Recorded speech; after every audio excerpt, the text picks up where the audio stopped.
Olá, boa noite a todos. Bem, nós vamos dar continuidade aqui à nossa aula de Direito Constitucional 3, controle de constitucionalidade, tá? Antes de começarmos a aula, só esclarecer alguns pontos aqui para o meu aluno, para não ficar nenhuma dúvida com relação ao trabalho, né? Durante a aula, eu apontava qual que eram as questões que eu gostaria que vocês fizessem o fichamento. O que eu vou fazer? Não só nessa turma, não, em outras turmas também eu percebi uma certa dificuldade, né, de não identificar as questões, tá? A partir de agora, o que eu vou fazer? Eu vou mandar para o representante o link, como eu sempre estou mandando, o link com a aula bonitinha. Já embaixo, o fichamento que eu quero, as perguntas que eu quero, tá? Bem bonitinho para vocês. 2 ou 3 perguntas ou um fichamento que nós vamos fazer, tá ok? Bem, antes de mais nada, eu quero fazer só uma pequena recapitulação da nossa aula, da nossa última aula, tá ok? Então vamos lá. Na última aula, nós estávamos falando sobre a redução de texto, né? A redução de texto, que na verdade foi bem antes de acabar a aula, mas eu entendi por bem conversar com vocês para nós falarmos mais uma vez sobre isso, só para a gente fazer uma continuidade aqui da nossa matéria. Vimos que o Supremo Tribunal Federal, ele pode atuar como um verdadeiro legislador negativo, quando ele, na verdade, ele não retira uma norma, ele apenas reduz a sua aplicação. E no outro momento ele interpretação conforme, lembra-se disso?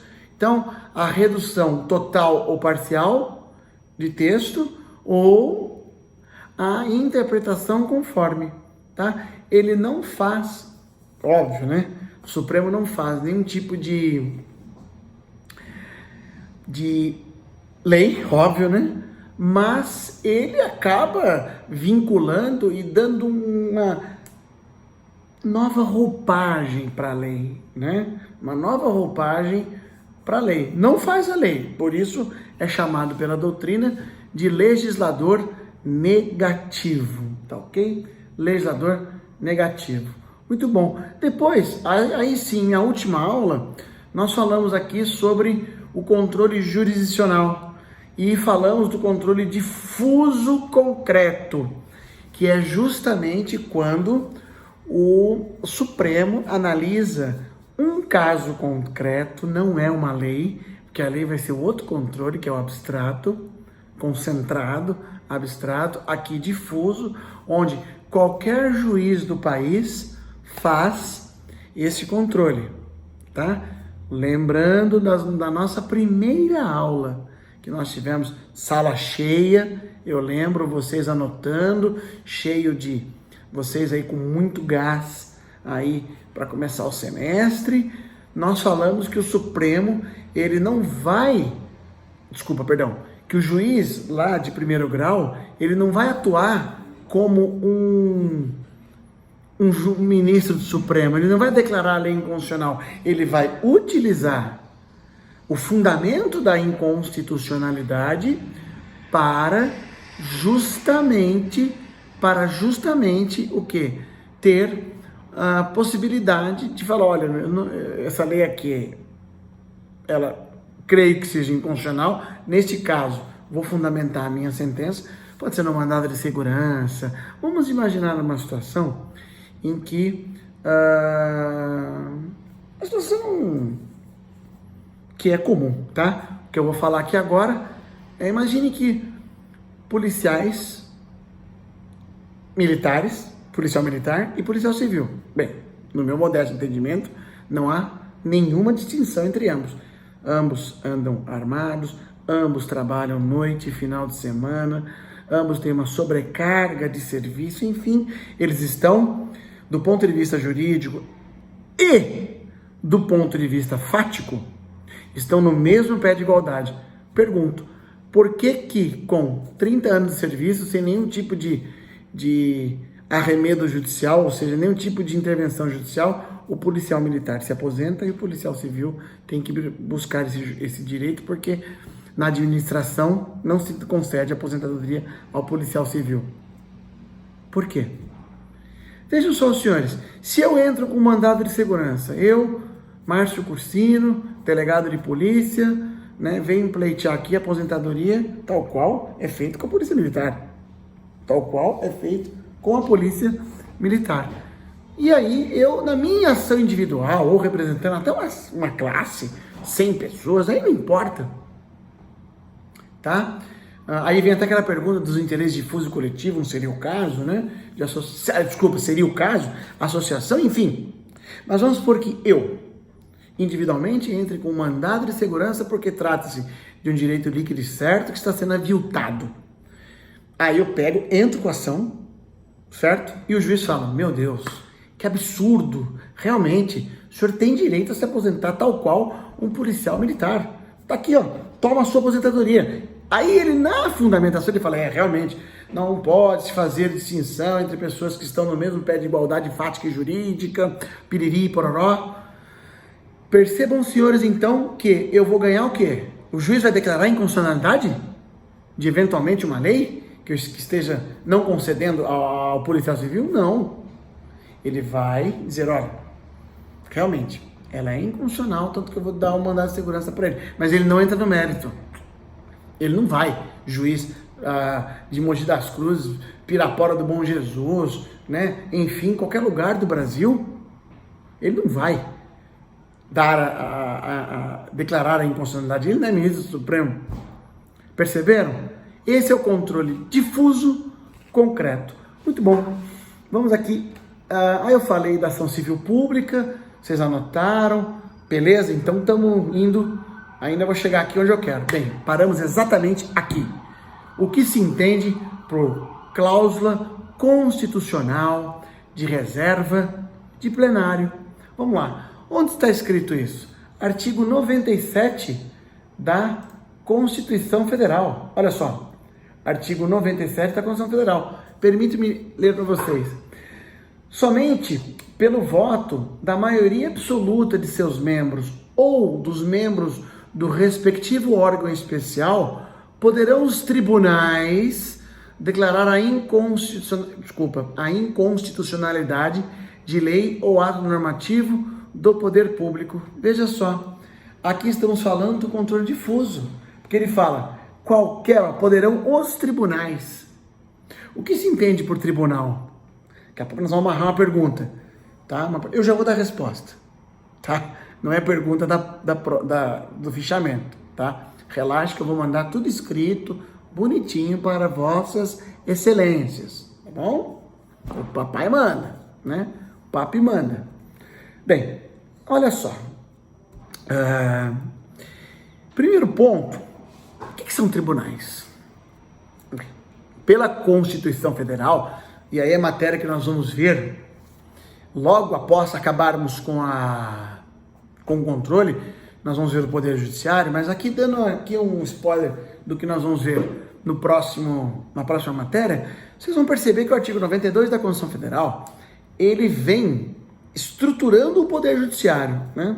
Aliás, é uma pergunta importante, há quem diga que quando fala no princípio do duplo grau de jurisdição, há quem entenda que a fundamentação do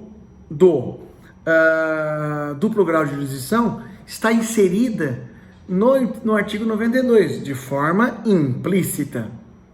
De forma implícita, né? Não está escrito, porque quando você vê o escalonamento do Poder Judiciário, você vê que primeiro o Supremo, né, os tribunais de superposição, STJ, Superior Tribunal Militar, TST, TSE, né? Ali eles estão, são os tribunais de superposição, eles são tribunais. Depois, tem mais tribunal? Tem os tribunais chamados tribunais locais, ou os famosos, nossos queridos tribunais de justiça dos estados.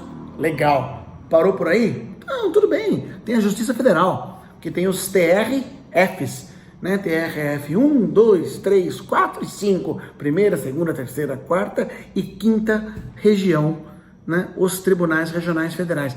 E aí abaixo no sentido topográfico, tá, gente? Não que existe hierarquia, não é isso, não. É apenas uma divisão jurisdicional, tá? Abaixo, os juízes singulares. Tem uma perguntinha, daqui a pouco nós vamos cutucar vocês aí, né? Bem, vamos lá. Olha só, então, podem os tribunais, pelo voto da maioria absoluta de seus membros, ou do órgão especial. O que é o órgão especial dentro da estrutura dos tribunais? Dentro da estrutura dos tribunais. Bem, o artigo 93, inciso 11, deixa eu ver se é isso mesmo, se eu não comi nenhuma bola aqui. Aqui, legal. Isso mesmo, artigo 93, inciso 11, trata do que é o órgão especial. Permite-me eu dar uma lida para vocês, só para vocês ter o primeiro contato com o que se entende por órgão especial. Bem, o artigo 93 ainda está dentro da estrutura do Poder Judiciário. Lembra que eu conversei com vocês, que eu falei que várias, mas não tantas assim, matérias, e nós vamos ver várias matérias que serão vistas dentro do Poder Judiciário, já estamos vendo agora. Eu sou obrigado a falar do artigo 93, do artigo 97, que é um baita de um artigo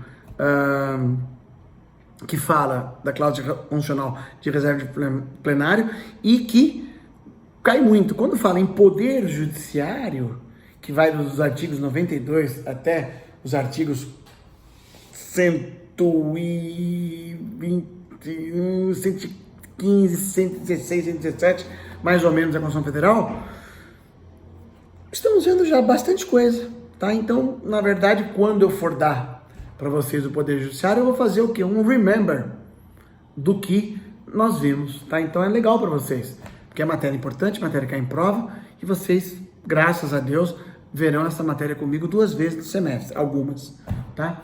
Vamos lá. 92 fala dos órgãos do Poder Judiciário, já falei. 93 fala: Lei complementar de iniciativa do Supremo Tribunal Federal disporá sobre o Estatuto da Magistratura observar os seguintes princípios. E aí vamos falar dos princípios da magistratura, que isso sim é matéria do Poder Judiciário, que nós vamos ver, cai bastante em prova, inclusive. E aí ele pega 93, inciso 1, fala blá blá blá blá blá, 2, promoção da carreira, aí 3, acesso aos tribunais, e vai falando, 11, olha só, 11, nos tribunais com número superior a 25 julgadores, poderá ser constituído um órgão especial com o mínimo de 11 e o máximo, óbvio, de 25 membros para o exercício das atribuições administrativas e jurisdicionais delegadas da competência do Tribunal Pleno, provendo-se metade das vagas por antiguidade e outra metade por eleição do Tribunal Pleno. Esse é o órgão especial, né? O órgão especial, então, São Paulo. São Paulo podia ter, acho que, uns 3 órgãos especiais, né? São Paulo, óbvio que tem um órgão especial composto por 25 desembargadores, sendo o mais antigo chamado de decano, né? Decano. E aí o artigo 93, inciso 11, ele explica para nós como é a composição do órgão especial, muito importante essa matéria. Aí você pode colocar 2 óculos, né? Constituição do órgão especial, tá? 2 óculos, aí você que já sabe o significado dos óculos, certo? Então, nesse diapasão, nessa linha de raciocínio, nós vamos continuar falando do órgão especial, tá? Perdão, desculpa, da cláusula constitucional de reserva de plenário. Muito bom. Agora sim, né? Agora sim vocês devem prestar atenção. Todos aqui, vocês estão no 5º semestre, vocês já tiveram o quê? Uma noção do que seria o juizado especial, certo? Nós temos o juizado especial criminal, óbvio, né? O JEC, né? O JEC, e também temos o juizado especial, o GCRIM, perdão, criminal, e o JEC, o juizado especial civil. Tudo bem. Ambos têm. Eu pergunto para vocês, qual o recurso que cabe da decisão? Por exemplo, um juiz entendeu por bem, um juizado, seja civil, seja criminal, ele deu uma decisão em que houve um recurso. Para quem vai esse recurso? Vai uma chamada turma recursal dos juizados especiais, certo? Veja só, tem caráter de enfrentamento de decisão? Tem. Vocês vão aprender, ainda acredito que vocês não tenham visto ainda nem processo penal, nem processo civil já não sei, processo penal certeza que vocês não tiveram essa matéria ainda. Se tiverem processo civil, ótimo, recurso, né? O princípio básico dos recursos, né, é a indignação. Verdade. Quando eu dava aula de processo penal, eu falava que o recurso, ele já começa logo com o pai e com a mãe, né? Quando nasce o neném, aí ele tem 3, 4 aninhos, começa a falar, ele chega na mãe, pede, né, a coisinha, a mãe fala, não, pronto, 1º grau, né? Aí sobe o recurso, vai pro pai, que o pai é mais, né? Aí a mãe olha pra cara do pai, né, tipo, não vai me desafiar, né? Aí o pai, mantenho. Aí vai pra avó, STJ, né? E aí ele tá inconformado, né? E aí ele também pode ter uma decisão favorável ou não, aí é uma caixinha de surpresa. Mas daí ele chega no vô, não sendo machista, que geralmente a avó tem mais pulso às vezes, não deixa o menino fazer não, o menino vai ficar mimado, a avó, que é uma mãe dupla, né? Uma mãe 2 vezes, então ela quer ensinar. Agora o vô, o pai, né? O vô que é um pai, né? Nós que somos homens, a gente acaba sendo mais mole, né? As esposas, então não é no machismo não, tá, gente? Bem, enfim, recurso é inconformismo, você vai subindo. Eu pergunto para vocês ficarem inconformados com a decisão do juiz do JEC, do GCRIM. Vocês foram para a turma recursal. Eu pergunto para vocês, a turma recursal tem que observar a cláusula constitucional de reserva de plenário para declarar a inconstitucionalidade? Né? Uma questão idiota. Desde que foram criados os juizados, né?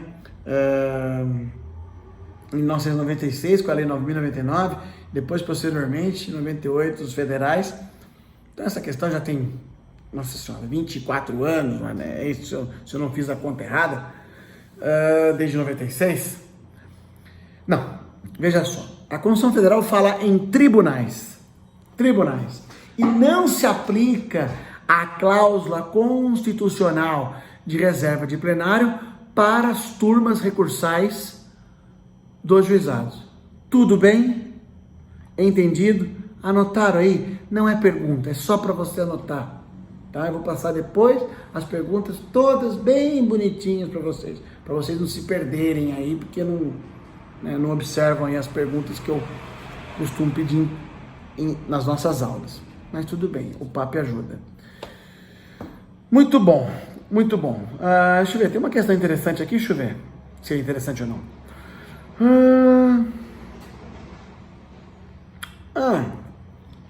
Certo. Antes de falarmos sobre, terminarmos a cláusula constitucional de reserva de plenário, existe uma expressão em inglês utilizada para falar de reserva de plenário que é chamado full bench. Full bench. né? Full, F-U-L-L, e o bench, não sei se assim se pronuncia, me perdoem aí a minha pronúncia, B-E-N-C-H, né? Que significa tribunal completo, né? Tribunal completo. É uma expressão utilizada também, vocês podem encontrar. Bem, a pergunta qual que é? Aliás, eu vou fazer o seguinte, eu vou deixar essa pergunta para mandar para vocês, né? Para vocês responderem. Então, fiquem tranquilos que eu vou mandar a pergunta. Vou anotar aqui, deixa eu pegar uma caneta vermelha para anotar aqui. Perguntar, né? Pergunta. Aqui, vamos lá. Quando o STF utiliza a técnica de declaração de inconstitucionalidade sem redução de texto, precisa observar a reserva de plenário? Deixa aí que nós vamos perguntar aqui, já anotei aqui já, vou mandar para vocês, né? E fica tudo certo. Eu tô meio confuso aqui, isso aqui, tá, vou colocar para cá. Muito papel aqui no meu escritório. Bem, tá aí. Na próxima aula, essa é uma das perguntas de hoje, tudo bem? Vou mandar para a representante de sala, a Isabela Casimiro, e seu vice, Felipe. Aproveitando que estou morrendo de saudade de todos aqui, tá bom? Vamos lá, legal. Essa aqui eu vou responder para vocês. Vou perguntar e responder. Vamos lá. A inobservância da cláusula de reserva de plenário gera nulidade absoluta da decisão?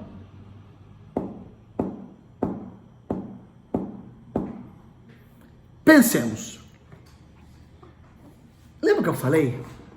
Quer dizer, a resposta já está meio que na cara, né? Lembra que eu falei para vocês sobre a teoria das nulidades? Ainda citei aí uma obra do professor Celso Antônio Bandeira de Mello, que trata da teoria das nulidades no direito administrativo, que é aplicado aqui também, que é muito aplicado aqui. É o seguinte: se essa é uma questão de competência funcional, ou seja, uma competência em razão da função, viola sim a regra da nulidade. Mas qual nulidade? Amigos, vem aqui, ó.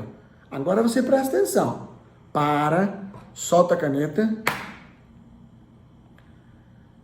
Tudo que ofende, teoria das nulidades, tudo que ofende regra incerta na Constituição Federal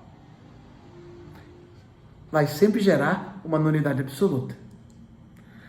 Poxa, se o controle ele tem um arcabouço, ele tem respaldo, ele tem envergadura constitucional, então, óbvio que quando não se respeita uma norma da Constituição Federal, nós estamos diante o quê? De uma nulidade absoluta, ok?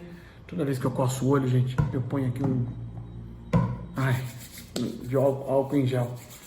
Tô passando tanto álcool na mão que meu corpo tá pensando que minha mão é meu fígado, né?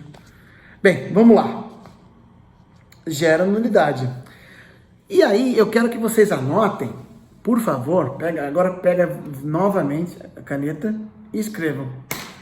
Súmula número 10, vinculante. Súmula 10, vinculante. Vamos lá. Vamos ver que barato é esse, né? Vamos ver. Vou ler para vocês, tá? Viola a cláusula de reserva de plenário, artigo 97, a decisão de órgão fracionário de tribunal que, embora não declare expressamente a inconstitucionalidade de norma, afasta sua incidência no todo ou em parte. Certo?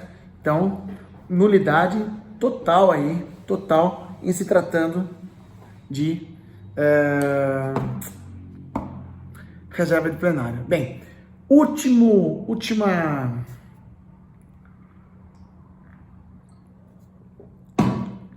traço aqui da cláusula constitucional de reserva de plenário. Vamos lá. Anota aí no seu caderno, ou depois você veja, né, e ouça com calma a nossa aula, a minha aula. Exceções à regra da cláusula de reserva de plenário. Gente, eu já conversei com vocês algumas vezes e nós pudemos entender, nós que eu digo eu e vocês, né? Nós já identificamos que tudo que excepciona a regra é de interesse do seu examinador, tá? É de muito interesse do seu examinador. Vejam só. Você entendeu o que é cláusula constitucional de reserva de plenário? Ótimo, legal. Artigos 97, artigo 97, artigo 93, inciso 11. Perfeito. Mas agora vamos trabalhar as exceções, certo? Então vamos anotar. São duas só. Vamos anotar. Eu vou fazer a questão de digitar para vocês, até para que nós tenhamos já o material já completo e imitando as nossas aulas presenciais, que sempre eu faço isso. Explico, ou eu explico e dito, ou eu dito e depois explico. Só está faltando o quê? O meu foninho de ouvido. Tá ali, tá guardadinho ali. Vou colocar matar saudade, né? Vamos lá. Exceções à regra da cláusula constitucional de reserva de plenário. Primeiro, quando o STF já tiver decidido em algum processo que a referida lei é inconstitucional.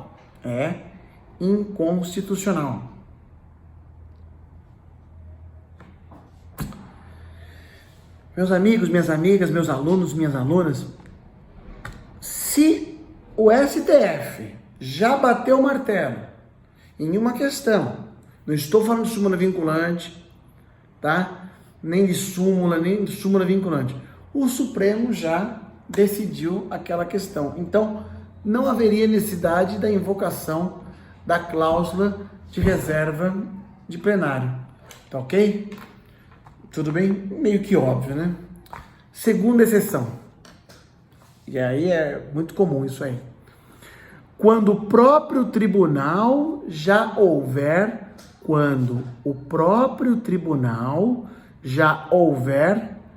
analisado a questão em outros casos.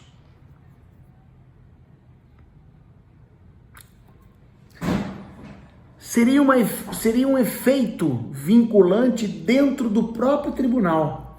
Vamos supor que o Tribunal de Justiça de São Paulo, ele entendeu por bem, depois de várias decisões, ele resolve editar as suas súmulas, né, internas do tribunal, e ele já disse, essa matéria aqui está tranquila, está pacificada. Aqui, né? Que é o que está acontecendo nesse momento agora. Se eu não me engano, me perdoem aqui se eu estou cometendo algum deslize, apesar que está tudo parado também, mas o Tribunal de Justiça, vejam só os senhores, lembra que eu falei da aposentadoria do policial civil e do policial militar? Quando o policial militar se aposenta, ele tem paridade e integralidade, ou seja, o mesmo momento que tiver para os servidores da ativa, também deverá estender aos servidores que estão aposentados, que na verdade no militar não é aposentadoria, né? Ele entra para reserva, né? Os inativos. Já nós, policiais civis, não temos. Então, tem muitas ações no Tribunal de Justiça de São Paulo, nesse sentido de policiais civis que ingressam, eles já têm até o tempo de serviço, mas aí não tem a paridade, não tem a integralidade. Integralidade é você se aposentar com o salário que você está no momento. Não, te dou aposentadoria, mas você não vai se aposentar com salários integrais. Como assim? Não. Você tem que ficar tanto... Enfim, tem várias... Nossa Senhora, né? Só por Deus. Então você entra com a ação e falou assim, juiz, desembargador, né? Juiz, primeiro grau, aí ganha ou perde, enfim. Olha, eu tô querendo. Aí vai pro tribunal. Então tá assim desse jeito, porque essas, né? De novo, poxa. Então o que ele fala? Pô, meu, deve ter aí umas 30, 40 mil ações, sei lá, estou dando um exemplo aqui, né? Menos, né? Deve ter umas 15 mil ações, 10 mil ações, policiais civis, ou seja, mesmas partes, mesma causa de pedir, né? Remota, próxima, enfim, mesmo pedido, né? Só muda mesmas partes, desculpa, perdão, a mesma parte no sentido de ser policial civil, lógico, não é a mesma parte, né? Óbvio, não tem nenhum clone meu, mas o pedido é o mesmo, a causa de pedido é a mesma, só vai mandar o nome do RG, o número do RG do autor, né? O que ele faz? Pô, vamos vincular isso aqui, que é o que está querendo fazer o Tribunal de Justiça de São Paulo, certo? Muito bom. Agora, nós vamos... Bem, com isso eu dou por encerrado a matéria de cláusula constitucional de reserva de plenário. Uma matéria muito, muito, muito importante. Dada a análise, né, que eu faço sempre das provas de direito constitucional, aí, de todos os concursos aí de magistratura, Ministério OAB, né, delegado de polícia, delegado em outros estados, magistratura de outros estados, enfim, voz corrente aí, sempre está passeando aí nos corredores das provas, esse tipo de pergunta. Por isso que eu dediquei um tempinho, um pouco a mais, porque é importante vocês fixarem isso, tá bom? Bem, nós vamos ver agora um outro ponto, ainda dos direitos, do direito difuso, ainda no que tange ao controle difuso concreto, né? Que é a suspensão, quiser anotar? Suspensão da execução da lei pelo Senado Federal. Pelo Senado Federal. Onde está isso? Está lá no artigo 52, inciso 10. 52, inciso 10. Cadê você? 52 está aqui. O 52, o que ele fala? Compete privativamente ao Senado Federal, inciso 10, suspender a execução, no todo ou em parte, de lei declarada inconstitucional por decisão definitiva do Supremo Tribunal Federal. Veja só, no controle difuso, ele vai caminhando, né? Vamos supor que é uma lei que atingiu o Brasil inteiro, ninguém arguiu a inconstitucionalidade dela através de ação direta, controle concentrado, mas foi indo, ações pipocando do Brasil inteiro. E ó, foi subindo. Chega no Supremo, o Supremo pega, começa a julgar, atrás de um monte de coisa, e aí ele fala, meu Deus do céu, como que eu posso dar efeito vinculante? Como que eu posso transformar essa decisão para o Brasil inteiro? O Supremo não tem esse poder. No controle difuso, ele não tem esse poder. Perceberam? Mas daí, quem tem esse poder? O Senado Federal, que através, né, o seu permissivo constitucional, encontra-se no artigo 52, inciso 10, que fala, novamente, que ele pode suspender a execução, no todo ou em parte, de lei declarada inconstitucional por decisão definitiva do Supremo Tribunal Federal. Tá? Aí sim, você pode anotar. E com isso nós vamos encerrar a nossa aula de hoje. Nós vamos fazer o seguinte, o Supremo, ele decide, o Senado decide efeito interparte, somente entre as partes. Lembra o primeiro ou segundo dia de aula que eu falei isso? E agora, o Senado Federal, olhando isso, né, o Supremo fala, pô, Senado, tá difícil aqui, filho, tá difícil, tem muita ação assim, dá para você dar efeito erga omnes desculpa, pleonasmo jurídico, né, dar efeito erga omnes, né, dá para você dar efeito para todos, dá para você dar efeito erga omnes dessa minha decisão, aí o Senado vai avaliar os critérios para tanto, tá ok? Então ficou aqui, matéria dada, suspensão da execução da lei pelo Senado Federal. Bem, agora vamos fazer o intervalo e voltamos com a aula de Direito Penal 5. Um abraço a todos, fiquem com Deus.